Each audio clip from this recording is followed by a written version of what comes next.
Hello, कैसे आप सभी लोग द पॉलिटिकल मास्टर में आप सभी का स्वागत है। आज इस वीडियो में क्लास 11 के पॉलिटिकल साइंस के चैप्टर नंबर 6 जिसका नाम है नागरिकता के इंपॉर्टेंट क्वेश्चन आंसर करने वाले हैं। और इस वीडियो से बाहर इस चैप्टर से ए भी क्वेश्चन नहीं आएगा, तो प्लीज़ एंड तक ज़रूर देखिएगा क्योंकि ये वीडियो बहुत ही महत्वपूर्ण होने वाली है। तो चलिए इस वीडियो को शुरू करते हैं।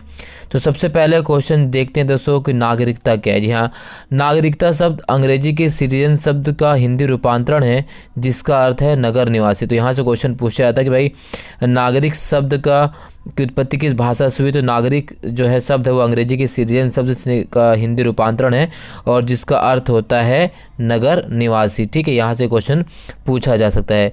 इसी प्रकार से अरस्तु के भी क्वेश्चन पूछा है कि अरस्तु के अनुसार नागरिकता क्या है। तो बात कर लेते हैं। तो अरस्तु के अनुसार नागरिक उस व्यक्ति को कहा जाता है जिसे राज्य के शासन, प्रबंधन या न्याय विभाग में भाग लेने का पूर्ण अधिकार हो। ठीक है, ये अरस्तु के अनुसार जो है नागरिकता की परिभाषा है। तो ये दोनों परिभाषा जो है आपको पता होनी चाहिए। इसके बाद अगला है, देख सकते हैं राज्य के प्रति कुछ कर्तव्यों का पालन करते कौन? नागरिक जो है, नागरिक कुछ कर्तव्य होते हैं राज्य के प्रति।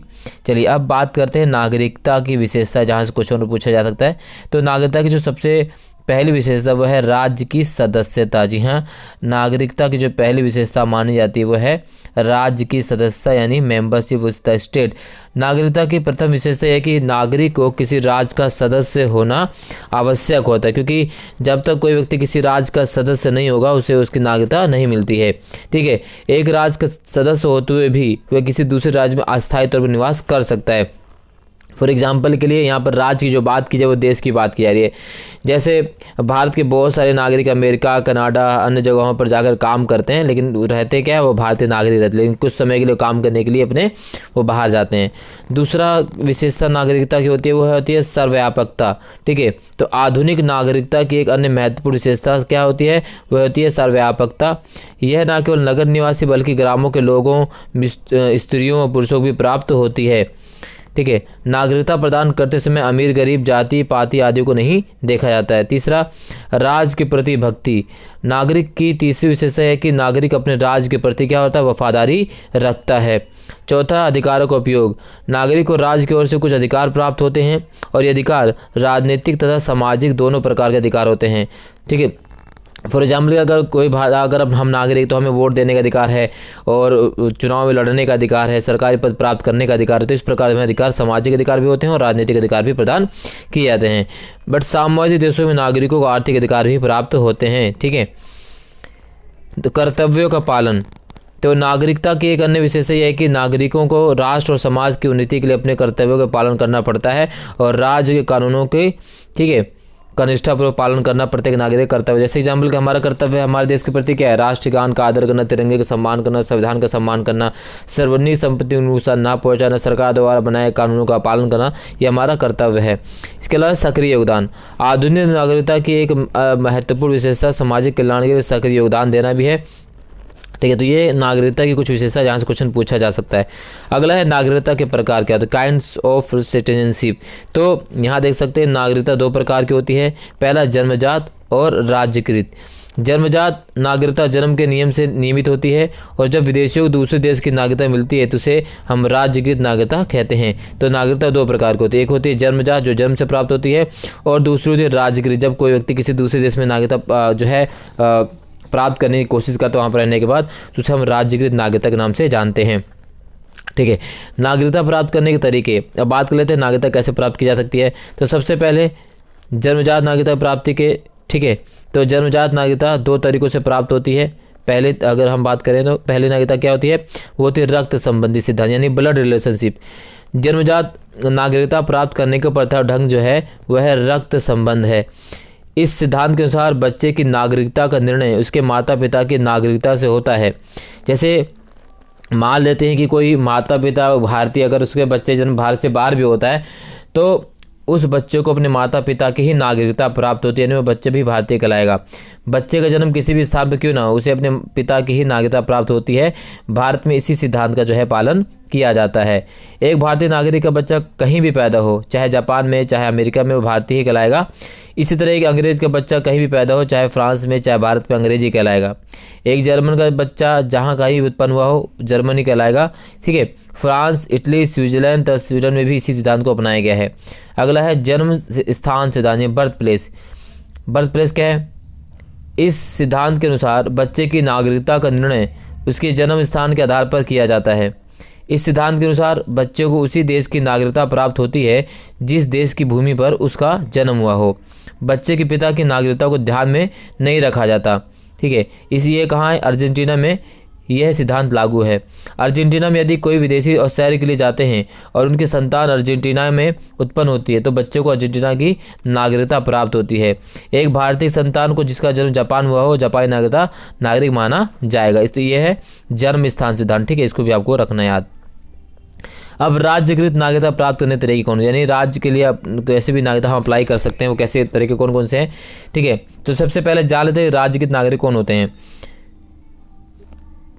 एक मिनट। तो राज्यकृत नागरिक वे नागरिक होते हैं जिन्हें नागरिकता जन्मजात सिद्धांत से प्राप्त नहीं होती है, बल्कि जिन्हें नागरिकता सरकार की तरफ से प्राप्त होती है। यदि कोई व्यक्ति अपने देश को छोड़कर किसी दूसरे देश में जाकर बस जाता है, ठीक है, और कुछ समय पश्चात उस देश की नागरिकता को प्राप्त कर लेता है तो उस व्यक्ति को राज्यकृत नागरिक कहा जाता है। फॉर एग्जांपल के लिए हम बात करें तो भारत में अदनान स्वामी जो सिंगर हैं वो पाकिस्तानी नागरिक, लेकिन वो भारत में रहने के बाद उसने सरकार से अप्लाई किया तो संसद ने उसे नागरिक मान लिया। ठीक है, तो उस व्यक्ति को राज्यकृत नागरिक कहा जाता है। नागरिकता देना अथवा ना देना राज्य पर निर्भर करता है। कोई भी व्यक्ति किसी राज्य की नागरिकता लेने के लिए मजबूर नहीं कर सकता। ऐसी नागरिकता प्रार्थना पत्र देकर प्राप्त की जाती है। कई भारतीय जो है विदेशों में जाकर बस गए हैं और उन्हें वहाँ की नागरिकता प्राप्त कर ली है। नागरिकता प्राप्त करने के निम्नलिखित ढंगों से की जा सकती है। तो पहला है निश्चित समय के निवास। अगर कोई नागरिक निश्चित समय के लिए विदेश में निवास करता है तो वो वहाँ उसकी नागरिकता प्राप्त हो जाती है। यदि कोई व्यक्ति किसी दूसरे देश में जाकर बहुत समय के लिए रहे तो प्रार्थना पत्र देकर वहाँ की नागरिकता प्राप्त कर सकता है। सभी देशों में निवास की अवधि निश्चित है। ठीक है, इंग्लैंड और अमेरिका में निवास की अवधि 5 वर्ष है, जबकि फ्रांस में 10 वर्ष और भारत में निवास की अवधि भी 5 वर्ष है। अदनान स्वामी का मैंने एग्जाम्पल आपको दे दिया है। विवाह करने से भी नागरिकता प्राप्त हो जाती है। यदि कोई स्त्री किसी दूसरे देश के नागरिक से शादी कर लेती है तो उसे अपने पति की नागरिकता प्राप्त हो जाती है। भारत का नागरिक यदि इंग्लैंड की स्त्री से शादी कर लेता है तो उस स्त्री को भारत की नागरिकता प्राप्त हो जाती है। जापान में इसका उल्टा नियम है। नियम क्या है? यदि कोई विदेशी जापान की स्त्री से शादी कर लेता है तो उसे जापान की नागरिकता प्राप्त हो जाती है। इसी प्रकार से संपत्ति खरीदना भी एक कार्य है कि कोई व्यक्ति विदेश में संपत्ति खरीदता है तो वहाँ के नियमों के आधार पर वहाँ का नागरिक माना जाएगा। ठीक है, यहाँ पर दे दिया गया है। अगला है गोद लेना। अगला है सरकारी नौकरी प्राप्त करना। इसी प्रकार से विद्वानों को कई देशों में विदेशी विद्वानों को नागरिक बनाने के लिए विशेष सुविधाएं दी जाती हैं। विदेशी विद्वानों की निवास की अवधि दूसरे विदेशियों की निवास अवधि से कम होती है। फ्रांस में वैज्ञानिकों या विशेषज्ञों के लिए वहाँ की नागरिकता प्राप्त करने के लिए 1 वर्ष का निवास ही काफ़ी है। अगला विजय द्वारा। ठीक है, विजय यानी जीत कर भी मान लेते हैं कि शत्रु देश ने जब किसी देश मान एग्जाम्पल के लिए अगर हमने पाकिस्तान को हरा दिया तो हमने पाकिस्तान को जीत लिया और पाकिस्तान के सभी नागरिक अपने आप ही भारतीय नागरिक बन जाएंगे इस तरह से। इसी प्रकार से प्रार्थना पत्र द्वारा, गैर कानूनी बच्चे द्वारा, ठीक है, और राजनीतिक शरणागत जिस प्रकार से नागरिकता प्राप्त की जाती है दोस्तों, ठीक वैसे ही सेम नागरिकता समाप्त भी होती है। तो नागरिकता प्राप्त करने तरीके और नागरिकता जो है समाप्त करने तरीके एक जैसे ही हैं। ठीक है, बस उल्टा आपको लिखना है। नागरिक और विदेशी में अंतर बात करते हैं। तो राज्य में रहने वाले सभी व्यक्ति नागरिक नहीं होते हैं, उनमें कुछ व्यक्ति विदेशी भी होते हैं। विदेशी उस व्यक्ति को कहा जाता है जो किसी दूसरे राज्य का नागरिक हो, ठीक है, पर अस्थायी अथवा स्थायी रूप से विदेश में आकर बस गया हो। उदाहरण के लिए यदि जापान का नागरिक भारत में बस जाए तो उन्हें विदेशी कहा जाएगा। विदेशी 3 प्रकार के होते हैं। पहला स्थायी विदेशी।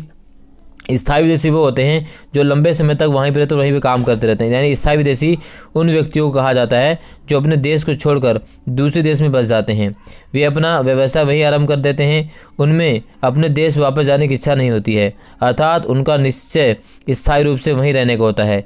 जब उन्हें नागरिकता मिल जाती है तब उस राज्य के नागरिक बन जाते हैं। भारत के अनेक नागरिक कनाडा, इंग्लैंड और दक्षिण अफ्रीका में जाकर स्थायी रूप से बस गए हैं। इसी प्रकार से होता है दूसरा होता है अस्थायी विदेशी। अस्थायी विदेशी उन व्यक्तियों को कहा जाता है जो सैर करने के लिए या किसी उद्देश्य के लिए दूसरे राज्य में थोड़े समय के लिए जाते हैं और फिर अपने देश वापस लौट आते हैं। अगला है राजदूत यानी एम्बेसडर्स। ठीक है, एक राज्य के दूसरे राज्यों के साथ कूटनीतिक संबंध होते हैं। इन संबंधों की स्थापना राजदूतों के आदान प्रदान करके होती है। दूसरे देशों के राजदूत हमारे देश में आकर रहते हैं और हमारे देश के राजदूत दूसरे देशों में जाकर रहते हैं, परंतु राजदूतों पर उनके देश का एक कानून लागू होता है और राजदूत भी विदेशी होते हैं। ठीक है, परंतु राजदूतों को अन्य विदेशियों की अपेक्षा सरकार से बहुत सुविधाएं प्राप्त होती हैं। नागरिक और विदेशी में अंतर यहाँ पर, तो नागरिक और तो विदेशी में क्या अंतर? पहला, स्थिति के आधार पर, on the basis of status. नागरिक जो है राज्य का सदस्य होता है, जिस कारण से उसे निश्चित नागरिक तथा राजनीतिक अधिकार प्राप्त होते हैं, परंतु विदेशी राज्य का सदस्य नहीं होता है। वह कुछ उद्देश्यों राज्य में अस्थायी रूप से रहता है और इसका उद्देश्य व्यापार प्रसार कर अपनी सरकार का प्रतिनिधित्व करना हो सकता है। राज्य भक्ति के आधार पर नागरिक को अपने राज्य के प्रति वफादार होना पड़ता है, परंतु विदेशी उस राज्य के प्रति वफादार नहीं दिखाता जहां की वह रहता है, बल्कि वह उस राज्य के प्रति वफादार रहता है जहां से वह आया है। अधिकारों के आधार पर नागरिकों के पास सामाजिक और राजनीतिक दोनों प्रकार के अधिकार होते हैं, परंतु विदेशियों को केवल सामाजिक अधिकार दिया जाता है। फॉर एग्जाम्पल के लिए कोई विदेशी चुनाव नहीं लड़ सकता, कोई विदेशी वोट नहीं डाल सकता। ठीक है, जबकि हमें अधिकार दिया जाता है नागरिकों को। सैनिक सेवा के आधार पर युद्ध के समय नागरिक से अनिवार्य सैनिक सेवा ली जा सकती है, परंतु विदेशियों से नहीं। ठीक है, अगला है न्यायालयों के अधिकार क्षेत्र के आधार पर नागरिक अपने राज्य की दीवानी तथा फौजदारी न्यायालयों के क्षेत्र अधिकार के अधीन होता है, जबकि विदेशी अस्थायी रूप से निवास वाले होते हैं। अगला है नागरिकता के उदारवादी सिद्धांत का वर्णन करो।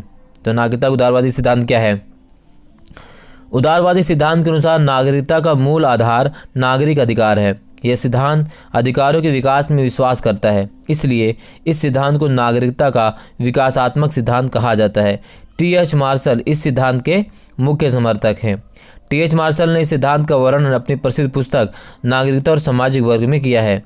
अगला है नागरिकता के मार्क्सवादी सिद्धांत का वर्णन कीजिए, अथवा एंथनी गिड्स के नागरिकता सिद्धांत की व्याख्या करो। तो नागरिकता के मार्क्सवादी सिद्धांत के अनुसार नागरिकता से संबंधित अधिकार वर्ग संघर्ष का परिणाम है। इस सिद्धांत के मुख्य समर्थन एंथनी गिड्स ने नागरिकता के सिद्धांत का प्रतिपादन मार्क्सवादी दृष्टिकोण से किया है तथा उसके विचारानुसार नागरिकता की जड़ें वर्ग संघर्ष में निहित हैं। एंथनी गिड्स ने अधिकार और नागरिकता के संबंध में 3 सिद्धांतों का प्रतिपादन किया है, जो इस प्रकार है। पहला, नागरिकता के लिए संघर्ष। गिड्स के अनुसार अधिकारों का विकास राष्ट्रीय राज्यों के उत्थान के साथ हुआ है। मध्यम वर्ग और मजदूरों को लंबे संघर्ष के बाद अधिकार प्राप्त हुए हैं।